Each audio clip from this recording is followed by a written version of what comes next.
میرے معزز ناظرین، آج کے اس پروگرام میں حضرت صدیقہ طاہرہ سلام اللہ علیہا کی شہادت کی مناسبت سے ان کے اعداء اور ان کے غاصبین حق اور ان کے قاتلین کے کچھ ایسے مطالب اور کچھ ایسے متاعن جو اللہ نے قرآن میں ان کو بے عزت کر دیا ہے، آپ کی خدمت میں پیش کریں گے۔ اور اگرچہ ہونا تو یہ چاہیے کہ ہمیں آپ کی خدمت میں بہت سارے ان موضوعات پہ سیریز رکھیں اور لیکچر دے دیں، لیکن ہمیں یہ محسوس ہوتا ہے کہ یہ وہ زمانہ نہیں ہے جس میں علم کی اپریشیشن ہو اور اچھی باتوں کی اپریشیشن ہو، اور میں بوضوح دیکھتا ہوں کہ علمی تحقیقی باتوں کا قدر نہیں ہوتا، بالخصوص اردو زبان جو طبقہ ہے۔ تو اس لیے ہم اس معاملات میں بہت ٹھنڈے پڑ جاتے ہیں آپ کی رسپانس دیکھ کر۔ جن چیزوں میں آپ دل خوش کرتے ہیں ہمیں بہت افسوس ہوتا ہے، اور جن چیزوں کو آپ بالکل نظر انداز کرتے ہیں اس سے ہمیں تعجب ہوتا ہے۔ بہرحال ہم نصرت زہرا سلام اللہ علیہا کے لیے اگر ہمیں پتہ ہوتا کہ ہمارے یہ باتیں ضائع نہیں ہوتی تو ہم بہت تفصیل سے اور ہم بہت دوسرے ایسے پہلو ہیں ان باتوں کا جن کا ذکر آپ نے کہیں نہیں دیکھا ہوگا، وہ ذکر کر دیتے۔ بہرحال عزیزو، اللہ تعالیٰ قرآن مجید میں فرماتا ہے کہ وَمَا كَانَ اللَّهُ لِيَذَرَكُمْ عَلَى مَا أَنْتُمْ عَلَيْهِ وَمَا كَانَ اللَّهُ لِيَذَرَ الْمُؤْمِنِينَ عَلَى مَا أَنْتُمْ عَلَيْهِ حَتَّى يَمِيزَ الْخَبِيثَ مِنَ الطَّيِّبِ۔ اللہ تعالیٰ خبیث کو طیب سے روشن کر دے گا کہ خبیث کون ہے اور طیب کون ہے۔ تو عزیزو، اللہ نے واضح کر دیا ہے قرآن مجید میں اس امت کے لیے کہ طیب کون ہے، طاہر کون ہے، مطہر کون ہے، اور خبیث کون ہے، اور سب سے انجس، سب سے پلید، جو سور کتے سے بھی زیادہ نجس ہے، وہ کون ہے۔ یہ دونوں اللہ نے بتایا ہے۔ ملاحظہ فرمائیے عزیزوں، میں کچھ آیات پیش کرتا ہوں آپ کی خدمت میں، پھر ان کا ترجمہ پیش کرتا ہوں، پھر اس کے شان نزول بیان کرتا ہوں، پھر آیات کی دلالت بیان کروں گا، ٹھیک ہے، پھر متاعن اس سے جو ثابت ہوتے ہیں وہ بیان کروں گا، پھر اس کے بعد ان کے پاس تو کوئی رد ہے ہی نہیں، مخالفین کے پاس ان باتوں پر کوئی رد تو ہے نہیں، ان کے کچھ ردود جو وہ سمجھتے ہیں کہ رد ہے وہ بیان کروں گا، اور اس کے ردود بیان کروں گا، اور اس کے بعد جو مخالفین کالز کریں گے ان کا جواب دیں گے۔ ملاحظہ فرمائیے عزیزو، سورہ مبارک یہ حجرات، فرمایا بسم اللہ الرحمن الرحیم، یا ایھا الذین آمنوا لا تقدموا بین یدی اللہ ورسولہ واتقوا اللہ ان اللہ سمیع علیم۔ اس سے پہلے کہ میں آیات پیش کروں اور ترجمہ پیش کروں، میں اس کا شان نزول آپ کی خدمت میں پیش کروں گا، اور پھر آیات کی طرف آتے ہیں۔ ملاحظہ فرمائیے عزیزو، کتاب ہے بخاری، شعب دار احیاء تراث العربی، بیروت، یہاں پر ملاحظہ فرمائیے تفسیر، کتاب التفسیر، صفحہ نمبر 884، یا ایھا الذین آمنوا لا ترفعوا اصواتکم فوق صوت النبی صلی اللہ علیہ وآلہ وسلم۔ اے ایمان والو، اپنی آواز بلند نہ کرو رسول پاک صلی اللہ علیہ وآلہ وسلم کی آواز سے اونچی، فوق صوت النبی، ان سے بلند تر نہ کرو۔ اچھا، اس کی کتاب تفسیر سورہ حجرات، حدیث نمبر 4845، یہ ابن ابی ملیکہ روایت کرتا ہے عبداللہ ابن زبیر سے، کہ ابن زبیر جو ابو بکر کا پوتا ہے، عائشہ کا بہانجہ ہے، وہ کہتا ہے کاد الخیران ان یہلکا ابا بکر و عمر، دو اچھے لوگ تھے، وہ قریب تھا کہ وہ ہلاک ہو جاتے۔ ہلاک سے کیا مراد ہے؟ مر جاتے نہیں، ہلاک سے مراد یہ ہے کہ وہ قریب تھا کہ وہ جہنمی بن جاتے۔ اور ہم آپ کی خدمت میں پیش کریں گے کہ یہ عبداللہ ابن زبیر کا یہ جملہ کہ وہ قریب تھا کہ وہ مر جاتے، ہلاک ہو جاتے یا جہنمی بن جاتے، یہ قریب تھا، یہ ایک طرح سے مجاملہ ہے، تعارف ہے، وہ بتا دیں گے، کیونکہ وہ جب جرم انسان سے ثابت ہو جاتا ہے، صادر ہو جاتا ہے، پھر اللہ مذمت کر دیتا ہے، اور شدید ترین الفاظ میں، اور اس طرح مذمت کرتا ہے اللہ کہ انسان کو ہر کافر سے کافر تر اور ہر مخلوق سے نجستر بیان کر دیتا ہے۔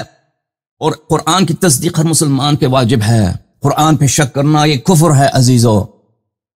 جب یہ ثابت ہو جاتا ہے تو پھر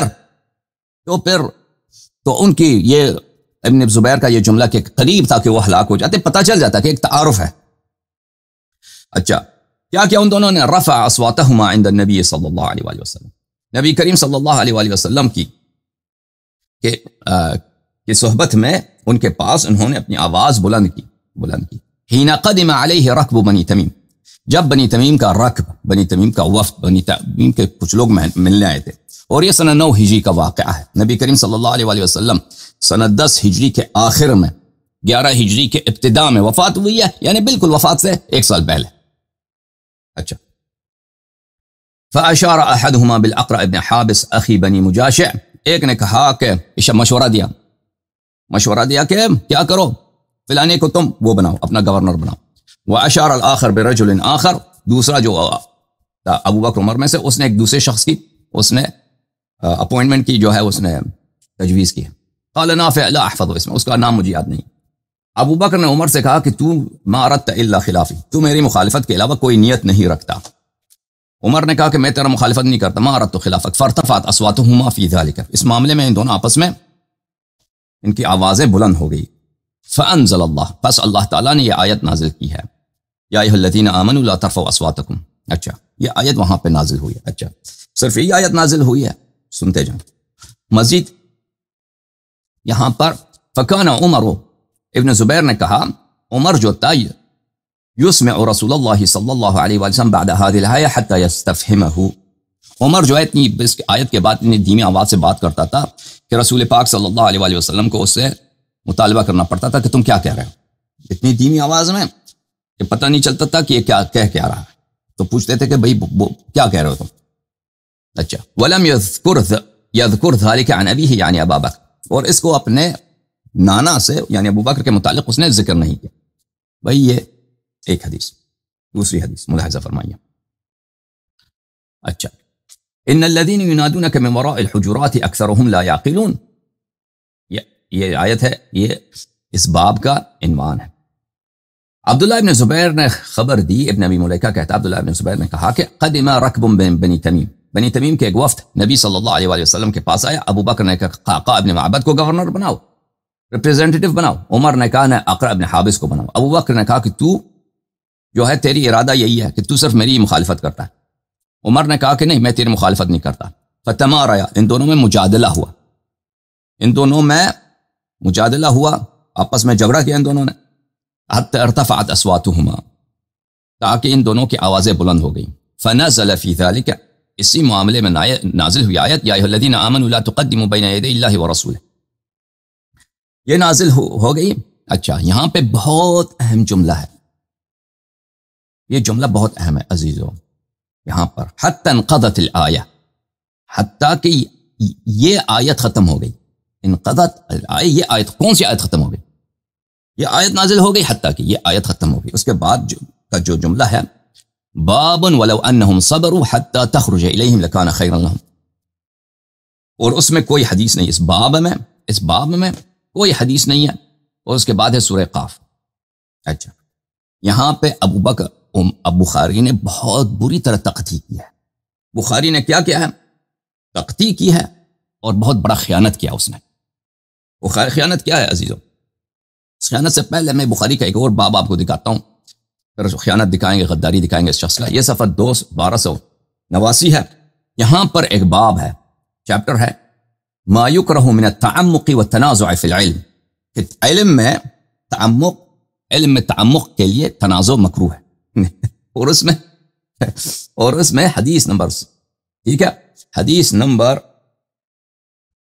7302، وہی روایت جو ہم آپ کو پہلی روایت اس پچھلے باب کا جو ہم نے دکھایا تھا اسی کو لے کے آئے. اور یہ شخص کی حماقت دیکھیں کہ دو شخص نبی کریم صلی اللہ علیہ وآلہ وسلم کی بارگاہ میں، کوئی علمی مسئلہ کچھ بھی نہیں ہے، آپس میں جھگڑا کر رہے ہیں. اللہ نے اس پر جو مذمت کی ہے وہ تو میں بتاؤں گا بھی، کہ آپ نے ابھی آیات میں نے آپ کی خدمت میں نہیں پڑھی، اور اس کا میں نے شرح نہیں کیا کہ آیات کس طرح سے مذمت کرتا ہے ابو بکر عمر. اور قرآن مجید اگر مسلمان مانتے ہیں تو یہ حجت ہے. آج عمری مذہب کا فاتحہ ہونا چاہیے، ختم ہونا چاہیے. اگر قرآن کی پہ ایمان رکھتے ہیں، قرآن کی تصدیق وہ کرتے ہیں، ٹھیک ہے نا. اللہ نے اس طرح شدید مذمت کی، اور یہ لے کے آیا عنوان اس باب کا کیا رکھا ہے اس نے بخاری نے، کہ علم کے معاملے میں ایک دوسرے سے نزاع کرنے میں، یہ کوئی علم کا معاملہ ہے کہ نبی کریم صلی اللہ علیہ وسلم کے بارگاہ میں آپس میں ایک دنیائی مسئلے پہ گورنر کو ہونا چاہیے، تقدم رکھتے ہیں نبی کریم صلی اللہ علیہ وسلم پر، ایک دوسرے سے جھگڑا کرتے ہیں، بے ادبی کرتے ہیں، سوء ادب کرتے ہیں. حبط اعمال کا جو کفر کی آیت ہے ان کی شان میں نازل ہوتی ہے. اس کے بعد ان کو ان شر الدواب عند اللہ الصم البکم الذین لا یعقلون، بدترین مذمت جو اس سے بدتر تصور نہیں کیا جا سکتا قرآن مجید میں، وہ ان کی شان میں نازل ہوتی ہے۔